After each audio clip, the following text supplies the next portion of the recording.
क्या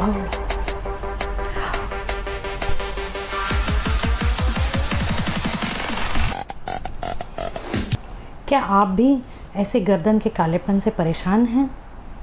तो ये गर्दन का कालापन सिर्फ ऊपर ही ऊपर नहीं होता है, ये कोई मैल नहीं है। इसके पीछे बहुत सारे मेडिकल रीज़न्स होते हैं, बहुत सारे कारण होते हैं, हमारी लाइफस्टाइल की वजह से कारण होते हैं। तो चलिए दोस्तों, आज हम लोग डिस्कस करते हैं गर्दन का कालापन क्यों आता है और उसके लिए हम लोग क्या ट्रीटमेंट देते, क्या इन्वेस्टिगेशंस करते और कुछ घरेलू नुस्खे हम लोग क्या कर सकते हैं।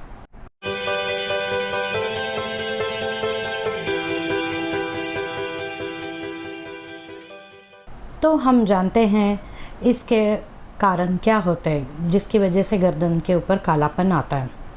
पहली चीज़ होती है फ्रिक्शन, मतलब रगड़ना। बहुत सारे इंडियन कल्चर में हम लोग बहुत सारी ज्वेलरी पहनते हैं गले में, या जैसे कि चेन्स हो, मंगलसूत्र हो या और कोई भी गहने हो, उसमें पुरुष और स्त्री दोनों ये पहनते हैं। तो इन चीज़ों की वजह से हमारी गर्दन की त्वचा पे रगड़ होती है, फ्रिक्शन होता है, और जिसकी वजह से ये हमारा गर्दन का कालापन और मस्से भी आ सकते हैं। दूसरी चीज़ है जैसे कपड़े पहनते हैं जिसमें बहुत ज़्यादा कड़क और बहुत ही स्टिफ ऐसे कॉलर होते हैं, जो स्टार्च्ड होते हैं, जो टाइट क्लोथिंग होते हैं, जो सोते समय हमारे स्किन को रगड़ सकते हैं और जिसकी वजह से पसीना इकट्ठा हो के वहाँ पे गर्दन का कालापन हो सकता है। तीसरा इम्पॉर्टेंट कारण है वेट, जिसमें ओवरवेट होने की वजह से ये गर्दन का कालापन आ सकता है। ये क्यों होता है? बिकॉज़ जब भी दो कड़क त्वचा आपस में फ्रिक्शन होती है और उसकी वजह से ये गर्दन का कालापन आ सकता है। इसके अलावा जो बहुत ही इम्पॉर्टेंट कारण है उसको बोलते हैं अकैंथोसिस नाइग्रिकन्स। ये एक हार्मोनल प्रॉब्लम है जिसमें हमारी बॉडी बहुत ही ज़्यादा इंसुलिन की मात्रा प्रोड्यूस करती है, और इस ज़्यादा इंसुलिन की मात्रा को हमारी बॉडी डाइजेस्ट नहीं कर पाती, यूज़ नहीं कर पाती, जिसकी वजह से हमारा जो पैनक्रियास ग्लैंड है वो और ज़्यादा इंसुलिन सिक्रेट करता है, और जिसकी वजह से हमारे गर्दन पे एक्स्ट्रा स्किन प्रोड्यूस होती है, हमारे गर्दन पे मस्से आते हैं। इन चीज़ों के लिए हमें कुछ इन्वेस्टिगेशंस भी करते हैं, वो हम आपको बताएंगे। इसके अलावा होता है एक्जिमा। एक्जिमा एक स्किन डिसीज़ है जिसमें हमें बहुत सारे एलर्जिक रैशेस आते हैं, जैसे कि आते हैं गर्दन पे आते हैं, फिर हमारी एल्बो के आगे के हिस्से में आते हैं, नीज़ के पीछे के हिस्से में आते हैं। तो इसमें भी हमें गर्दन का कालापन हो सकता है। इसके अलावा है आपके लाइकन प्लानस पिगमेंटोसिस। ये एक ऐसी कंडीशन है जिसमें पिगमेंटेशन आता है, मोस्टली चेहरे पे आता है, गर्दन पे आता है। इसका इलाज अलग तरीके से आपको करना पड़ता है, जिसके लिए आपको आपके स्किन डॉक्टर को विज़िट करना होगा। इसके अलावा और एक कारण है सन टैनिंग। सन टैनिंग क्यों होता है? जैसे बहुत सारे लोग बाइक पे घूमते हैं तो उनके उसमें सन एक्सपोजर बहुत ज़्यादा हो जाता है। कुछ लोग होते हैं वो शॉर्ट हेयर स्टाइल रखते हैं जिसकी वजह से, और या फिर हाई बन या हाई पोनी बांधते हैं जिसकी वजह से गर्दन का ये हिस्सा सन एक्सपोज रह जाता है, और ये कंटिन्यूस सन एक्सपोजर रहने की वजह से गर्दन का कालापन आ सकता है। इसके अलावा कुछ मेडिकेशंस होते हैं जो हम लेते हैं जिसकी वजह से गर्दन का कालापन आता है, जैसे कि मीनोसाइक्लिन है, डॉक्सीसाइक्लिन है, टेट्रासाइक्लिन है, या कुछ मलेरिया की दवाइयाँ हैं जिसके सेवन की वजह से भी गर्दन का कालापन आ सकता है। तो आइए जानिए हम इसको प्रिवेंट कैसे कर सकते हैं। पहली इम्पॉर्टेंट चीज़, आपका वेट हमेशा लिमिट में रखिए। आपके हाइट के हिसाब से आपका वेट होना चाहिए। आपका BMI हमेशा 25 के नीचे होना चाहिए। इसके लिए आप डाइट और एक्सरसाइज का उपयोग कर सकते हैं। देन आप सोते समय कोई भी ज्वेलरी ना पहने ताकि वो रगड़ ना पाए आपके स्किन के ऊपर। जब भी आप सोते हैं तो इस जगह पे वो बार बार फ्रिक्शन होके आपको प्रॉब्लम हो सकती है, तो सब गहने उतार के आप सोइए। तीसरी चीज़ है, आप सोते टाइम ज़्यादा टाइट कपड़े ना पहने जो आपके गर्दन पे रगड़े। ऐसे कपड़े बिल्कुल भी मत पहनिए। आप ऐसे कपड़े पहनिए जो कॉटन के हो, राउंड नेक हो, और जो बहुत ही लूज़ कपड़े हो जिसमें आपको कंफर्टेबल लगे, जिसमें आपको ज़्यादा पसीना ना आए। फिर एक इम्पॉर्टेंट चीज़ है, आप गर्दन के एरिया को बिल्कुल भी रगड़े ना। जैसे बहुत लोगों को लगता है ये काफ़ी मेल है, तो इसको रगड़ रगड़ के या लूफा से या प्यूमिक स्टोन से या कोई स्क्रब यूज़ करके फ्रिक्शन से निकालेंगे तो निकल जाएगा। बट इनफैक्ट इन सारी चीज़ों के उपयोग की वजह से ये और भी ज़्यादा बढ़ने के चांसेस होते हैं। तो ऐसी जगह पे आप बिल्कुल भी रगड़िएगा मत। इसके अलावा आप फोम बना के, कोई तो जेंटल क्लेंज़र होता है या आपका साबुन होता है, उसका थोड़ा सा हल्का सा झाग बना के आप इस हिस्से में हल्के हाथ से आप जस्ट मसाज कीजिए और ठंडे पानी से धो दीजिए। बस इतना काफ़ी है, उस एरिया को बिल्कुल भी मत रगड़िए। देन इम्पॉर्टेंट चीज़ है कि आप हमेशा सनस्क्रीन लगाएं। जैसे आप चेहरे की त्वचा को इम्पॉर्टेंट रखने के लिए या हेल्दी रखने के लिए आप सनस्क्रीन इनका इस्तेमाल करते हैं, उसी समय आप जो सनस्क्रीन है वो आप आपके गर्दन के एरिया में, आगे के या पीछे के, दोनों तरफ आप गर्दन के ऊपर भी सनस्क्रीन लगाइए ताकि सन टैनिंग से आप उस स्किन का बचाव कर सकें। तो जब भी गर्दन के कालेपन के पेशेंट हमारे क्लिनिक आते हैं, हम उनका हार्मोनल जो रीज़न है जिसको बोलते हैं अकैंथोसिस नाइग्रिकांस, वो रूल आउट करने की कोशिश करते हैं। जैसे कि हम चेक करते हैं उनका बॉडी का अदर एरिया, जैसे है बगल का हिस्सा, जांघों का हिस्सा, या उनके फेस पे कहीं सेम डार्कनिंग या थिकनिंग ऑफ द स्किन नहीं है ना। फिर उनका टेस्ट देखते हैं, जैसे कि खाने के पहले और खाना खाने के बाद वाला इंसुलिन लेवल, खाने के पहले और खाने के बाद वाला शुगर लेवल, ये इम्पॉर्टेंट टेस्ट हम करके लेते हैं। देन उनको वेट रिडक्शन करने की बहुत ज़्यादा ज़रूरत है। इस दौरान आप एक्सरसाइज कर सकते हैं। आप आपके दिन भर का मिनिमम 1 घंटा तो आप निकालिए जिसमें आप कार्डियो ज़रूर करें, जिससे आपका वॉकिंग हो, रनिंग हो, स्विमिंग हो, जो भी आपको पसंद है वो कार्डियो आप एटलीस्ट 1 घंटे के अंदर आधे घंटे का हिस्सा आप कार्डियो रखिए, आधा घंटा आप और एक्सरसाइज कीजिए। तो इन सब चीज़ों की वजह से आप वेट रिडक्शन में आपको मदद होगी और आपका वेट जैसे ही कम होगा, आपका जो हार्मोनल इम्बैलेंस है वो भी उसमें सुधार आएगा। इसके अलावा डाइट बहुत ज़्यादा इम्पॉर्टेंट है ऐसे वाले हार्मोनल इश्यूज़ में या वेट रिडक्शन में।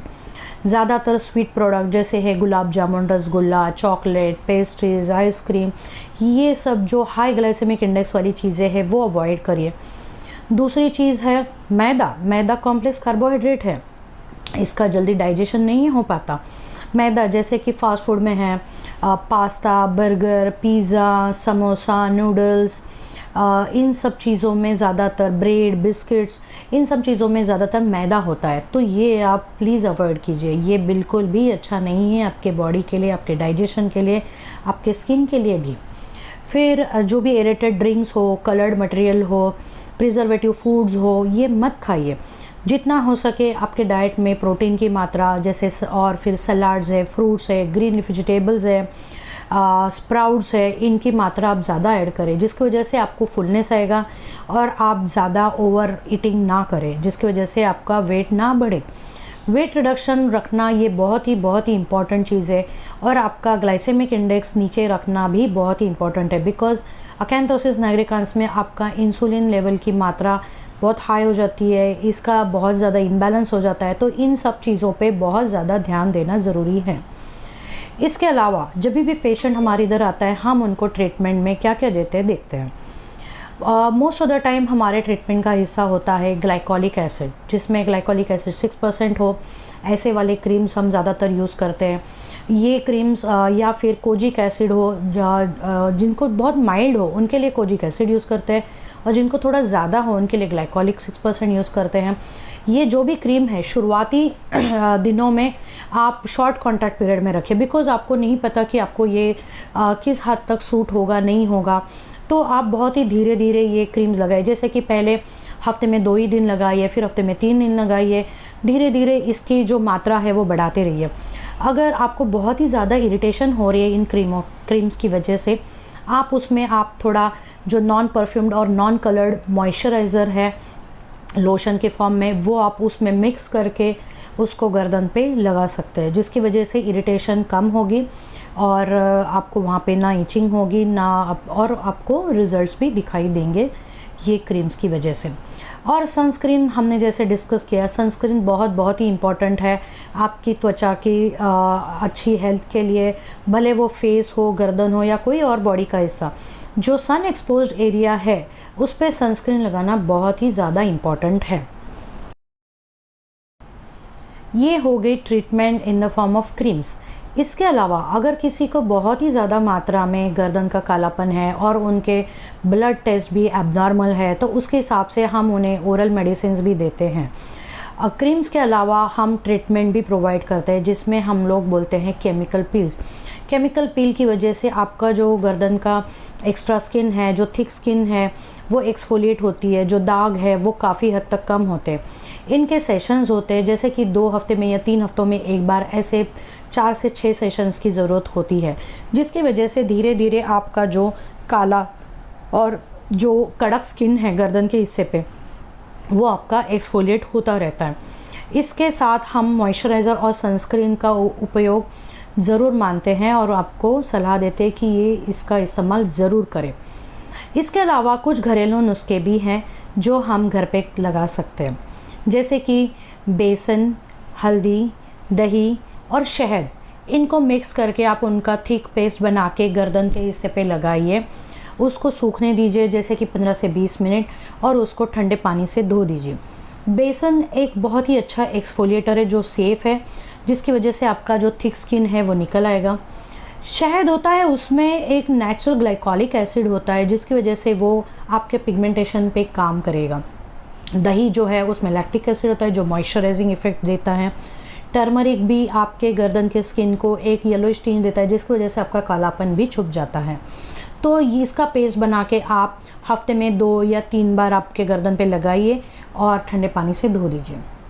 फिर दूसरा है आप दही और उसमें 4-5 ड्रॉप नींबू के मिला के आप गर्दन पे लगा सकते हैं। नींबू में बहुत ही ज़्यादा कॉन्सेंट्रेटेड साइट्रिक एसिड होता है तो इसकी मात्रा बहुत ही कम रखें। शुरुआती दिनों में आप 2 बूंद ही इस्तेमाल कीजिए, फिर 3 बूंदें इस्तेमाल कीजिए, धीरे धीरे, बहुत ही धीरे धीरे इसकी मात्रा बढ़ा सकते हैं। जब भी आप दही और नींबू का इस्तेमाल कर रहे हैं गर्दन पे, आप जितना हो सके उतना सन एक्सपोजर कम रखिए। आप ऐसे दिन लगाइए जैसे कि आप फ्राइडे को लगाइए ताकि आपको सैटरडे संडे छुट्टी हो तो आप ज़्यादा सन एक्सपोज ना रहें, या हफ्ते में 2 बार आप इस पेस्ट को लगा के रख सकते 15 से 20 मिनट और फिर ठंडे पानी से धो दीजिए। तीसरा घरेलू नुस्खा है, आप जो रॉ पोटैटो होता है उसको ग्रेट करके उसका जो जूस है या उसका जो ग्रेटेड जो पोटैटो का पेस्ट है वो आप भी गर्दन पे लगा सकते हैं। बट ये घरेलू नुस्खे तभी काम आएंगे जब भी आप उसका अंडरलाइंग कॉज ढूंढेंगे और अंडरलाइंग कॉज को अच्छे से ट्रीट करेंगे, बिकॉज अंडरलाइंग कॉज ट्रीट करना बहुत ही इंपॉर्टेंट है। अगर वो नहीं ट्रीट करेंगे तो घरेलू नुस्खे या कोई भी क्रीम इस्तेमाल करेंगे तो उसका कोई भी उपयोग नहीं होगा। तो आपको अगर गर्दन का बहुत ही ज़्यादा कालापन है, आप आपके डर्मेटोलॉजिस्ट से मिलिए, उनसे ट्रीटमेंट लीजिए और उसको मेंटेन कीजिए। और इसके अलावा आपके लाइफस्टाइल के मॉडिफिकेशन जो हमने डिस्कस किए हैं और जो डाइट आपको बताया है उसको भी फॉलो करना उतना ही इम्पॉर्टेंट है जितना कि ट्रीटमेंट इम्पॉर्टेंट है। बिकॉज़ ये 1 to 1 ये मतलब ओनली 1 वे ट्रीटमेंट नहीं है। जैसे डॉक्टर है, हम आपको ट्रीटमेंट में क्रीम या केमिकल पील या बाकी चीज़ें दे रहे हैं, बट इस ट्रीटमेंट में आपका इन्वॉल्व होना उतना ही ज़रूरी है, जिसमें आप एक तो स्ट्रेस, लाइफस्टाइल आपका अच्छा रखिए, आपका डाइट अच्छा रखिए, आपका वेट रिडक्शन बराबर रखिए, आप एक्सरसाइज कीजिए, योगा कीजिए, मेडिटेशन कीजिए। ये भी उतना ही इम्पॉर्टेंट है आपके ट्रीटमेंट में। तो अगर आपको हमारा आज का वीडियो अच्छा लगा हो और आपको कोई भी क्वेरी हो, आप कमेंट सेक्शन में डाल सकते हैं। हम ज़्यादा से ज़्यादा आपके क्वेश्चंस के आंसर देने का प्रयत्न करेंगे। इसके अलावा आपको और भी कोई स्किन और हेयर रिलेटेड टॉपिक पे आपको वीडियो चाहिए तो आप ज़रूर हमें सजेस्ट कीजिए। हमारा यूट्यूब चैनल है Dermacos skin hair and laser clinic. Please इसको सब्सक्राइब कीजिए, लाइक कीजिए एंड शेयर कीजिए अपने रिश्तेदार और दोस्तों के साथ जिनको ये आपको इन्फॉर्मेशन शेयर कर सकते हैं, जिनको इसका उपयोग हो। इसके अलावा हमारा फेसबुक और इंस्टाग्राम हैंडल है डर्माकोस स्किन क्लिनिक।